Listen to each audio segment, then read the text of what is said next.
Welcome, welcome back to Jude's place.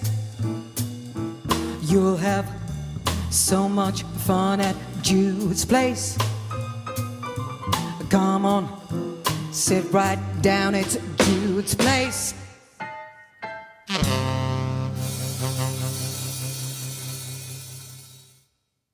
here, boy. Oh my gosh, I had so much energy back in the day, didn't I, Matt? There was so much energy in that intro. Now I am but a woman sitting here in an exquisite suit, albeit checkered. I look marvellous. I've got the shades on, everything. This is live from Jude's place. When I say live, it should be live-ish from Jude's place. I will explain. I really am here. This is me. But I've been to London and Ireland and Paris. And of course, I got COVID the second I got off the plane to Blighty.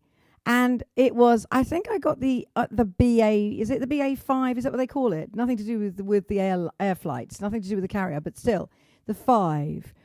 And I just breezed through it and I thought, oh, this isn't too bad. This isn't, obviously I'm really, it must be really fit. And this is easier than I thought. And then I'm clear and it's all fine. And then I have to go and do a show in London and a show in Paris. And it kicked my ass. Because it turns out that it's afterwards that it's really, really tricky. And then if you really push yourself too much, too soon, then you get kicked right up the arse. This is where I got kicked, right up the arse. Anyway, and then, 15-hour flight back here. And as it turned out, and I came back. And honestly, I am just happy that I'm able to speak and put a suit on.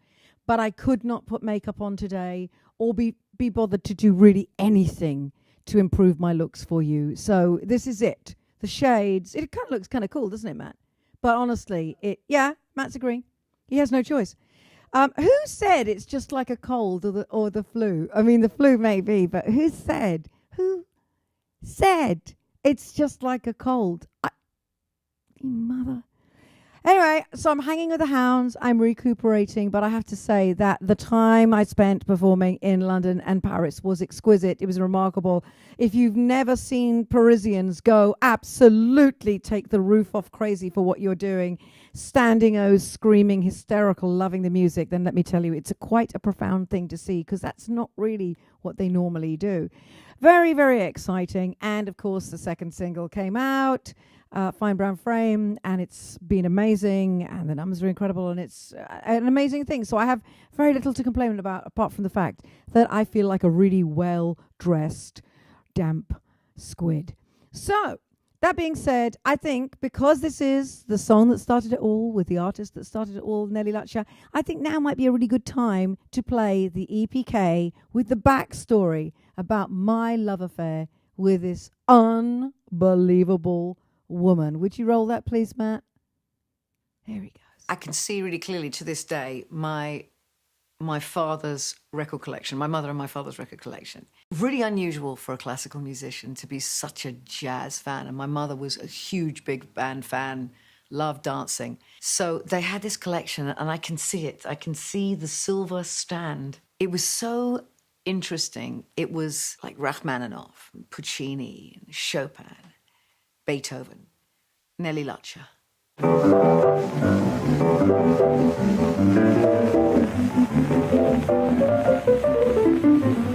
It's playful, it's mischievous, it's funny, it's accomplished. A woman at the piano being that great, naughty but brilliant, an entertainer. This is incredible. I clearly remember hearing Nelly Lutcher, Pearl Bailey, Julia Lee, Blossom Dearie, Peggy Lee, these women, these incredible women, but first and foremost, Nelly Lutcher. I met a guy while walking down the street. I met a guy while walking down the street. He looked at me, I looked at him. He took my hand, he held my hand. He's a real drunk guy, not letting time. I've never seen classical and jazz music as being so far away, because their music of the soul, they're the door to your emotions. So the classical music would make me cry. Every opera I went to see, everything, I would end up sobbing because it would move me so much. And then I would listen to jazz and my heart would be ecstatic. I'm drawn to music that makes you feel, that makes you grasp that joy and that hopefulness.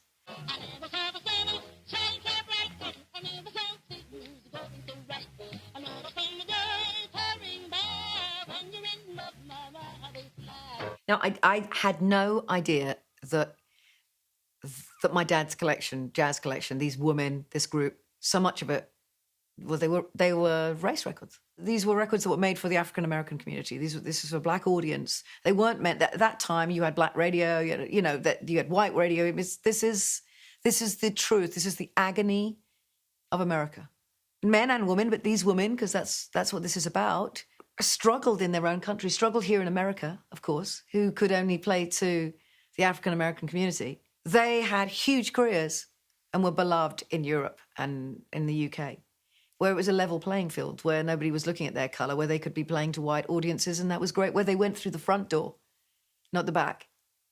And where Nellie Lutcher, who did have a fine career, and she did duets with Nat King Cole. For you, my love, I'd swim the ocean blue.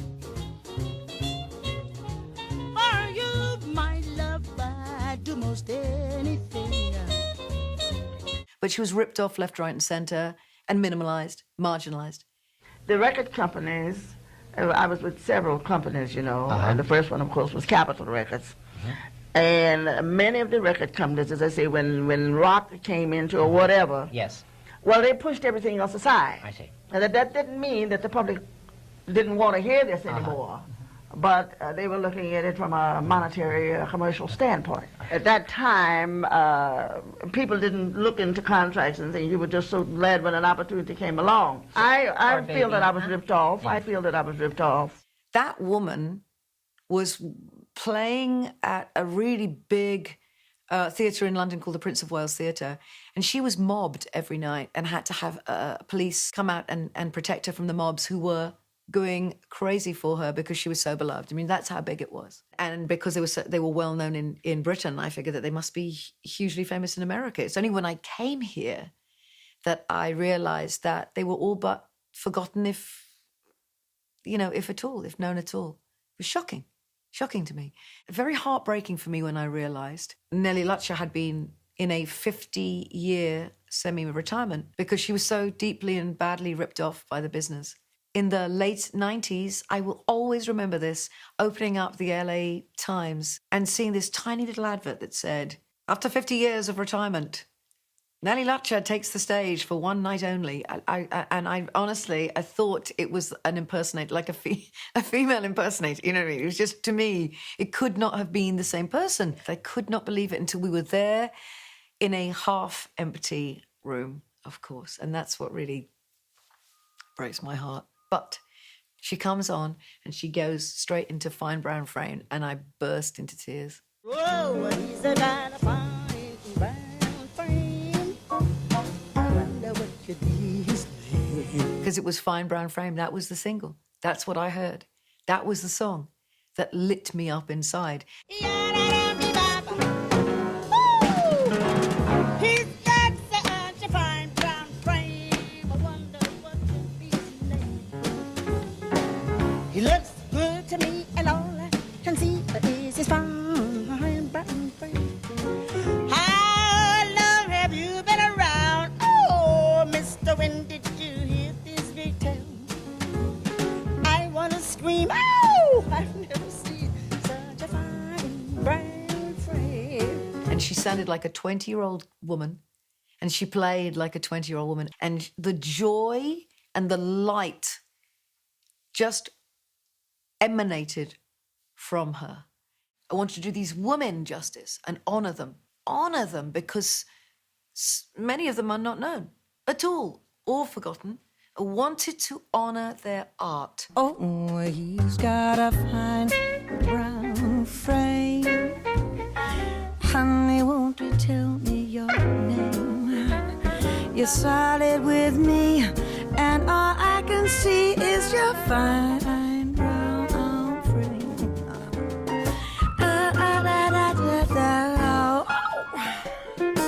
I'm so proud of this record, and I want people to hear Come On and Get It and enjoy what I've done, but also to know these extraordinary women and to hear them and to know these songs and become familiar with this music that has affected me entirely through my life.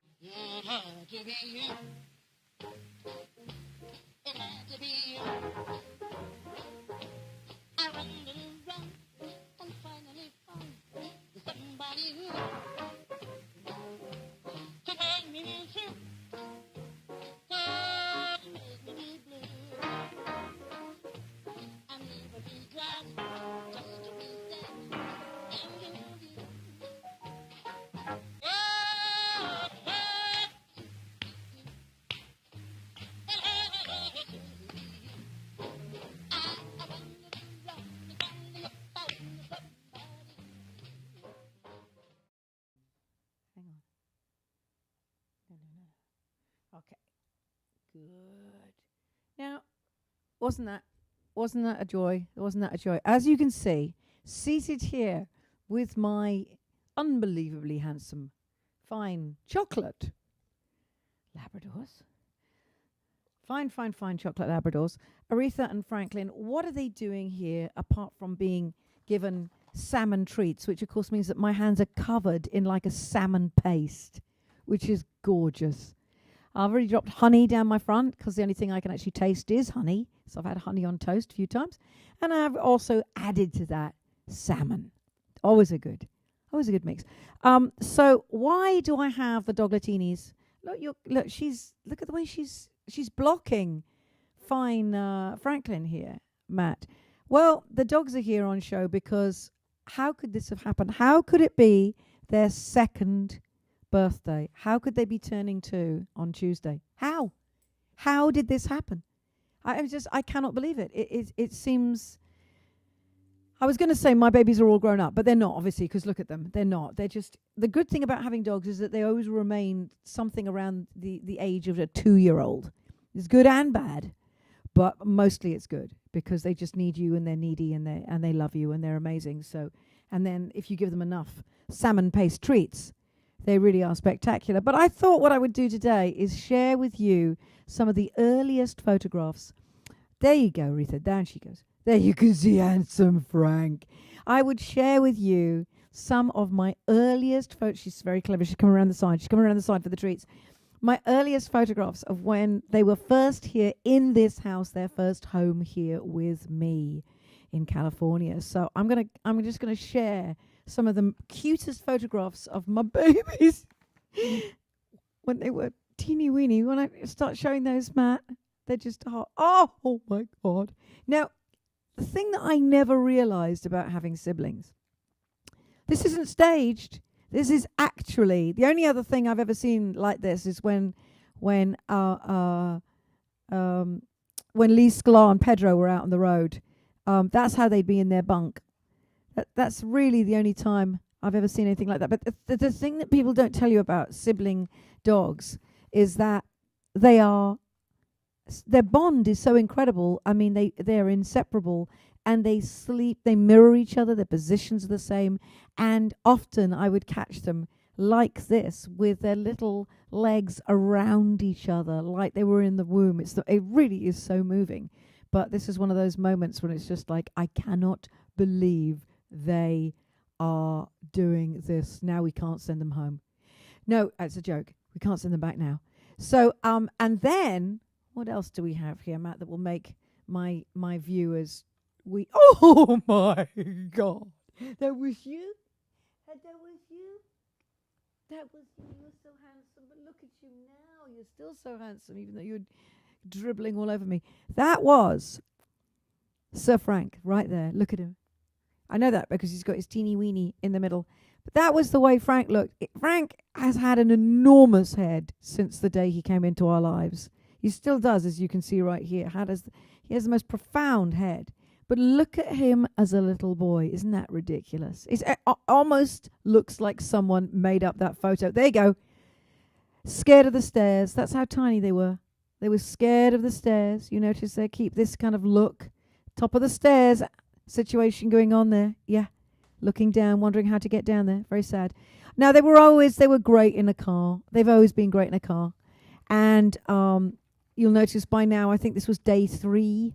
I think this might have been our first trip to the vet, but they already now had the blue and pink collars just to identify male and female, because that's the kind of mum I am. And here's another example. Now, this was something, again, that I could not believe that this was always going on. Aretha would always put her head on Franklin's back. I mean, always would lie like that. They still do. If they're lying out in the sun, if they're on the end of the bed, she will always put her head on his back for comfort. It's the most remarkable. Oh, my God. There you see it again. Now, this time she's got her head on his bum. That's them out in the garden getting some cool earthen time. And I think, we've only got 11 photographs out of probably 11,000. Now, this was at the end of the first trip to the vets. I mean, look, they look like 2 miniature chocolate horses there. Obviously, the pink and blue leashes as well. I mean, you have to commit to a look. You can't mess about when it's boy and girl, as you can see. But just and not to be confused with pink and blue. Is that what I'm seeing? Who gave us those? Those are actually, what are those? Yeah, they are. They're pacifiers. They've got a blue and pink pacifier now. Who gave us that? I know that was a gift. But obviously somebody with very similar mentality as me could not get the colours wrong. I mean, that would just be verboten, wouldn't it? That would just be terrible. And then there you go. There you go. Is this the last photo? Yeah, the perfect one to finish on. Another idea of how these bonded, inseparable siblings always mimicking each other, always in the same position, always touching, near, close, just as they were in the womb. It's just been an amazing thing having them, not only because it got Harry and I through COVID. Well, that was until, of course, I got it. But they have been the most unbelievable companions and a joy and a delight to be around. And I'm so glad if anybody, my favorite, if anybody's ever wondering, should I get 2 dogs, let me tell you, 2 is better than 1, because their bond with each other is so much stronger than it is with you. And that's a good thing, because their joy in each other is nothing else I've ever come across in my life. I'm still top dog. But I was always, I remember, again, Lee and Maureen Sklar are always having 2 basset hounds. There's a reason for it, 2 siblings.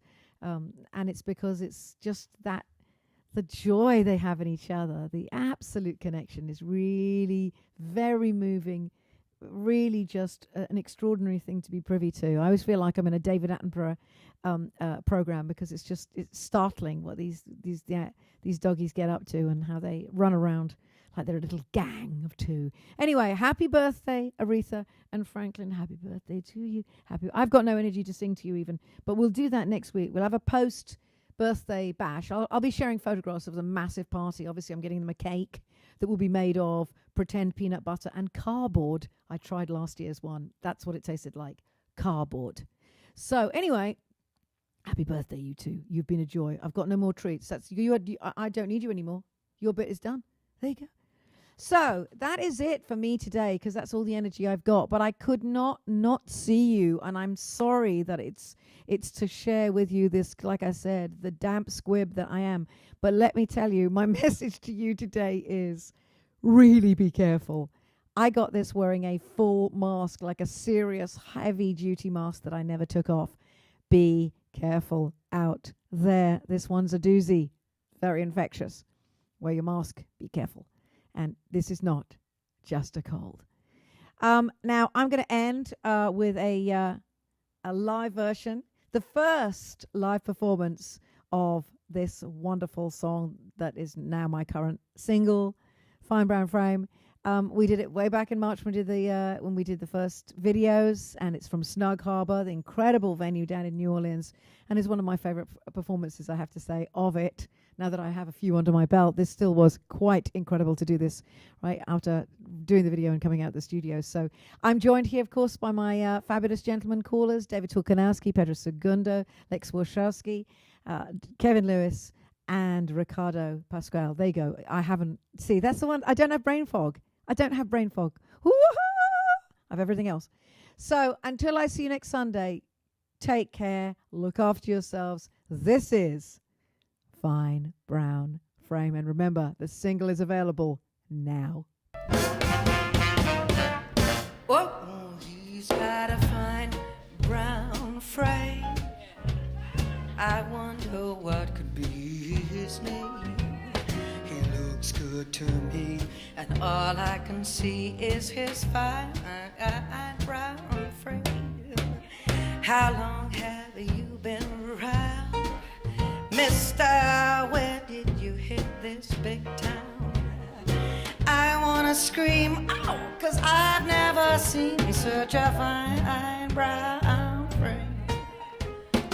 All that I have is a broken down chair, but I would gladly make it come on my throne. Come over here, stop being a square. Together we could really be gone. You got such a fine brown frame. Mister, won't you tell me your name? 'Cause you're solid with me, and all I can see is your fine brown frame.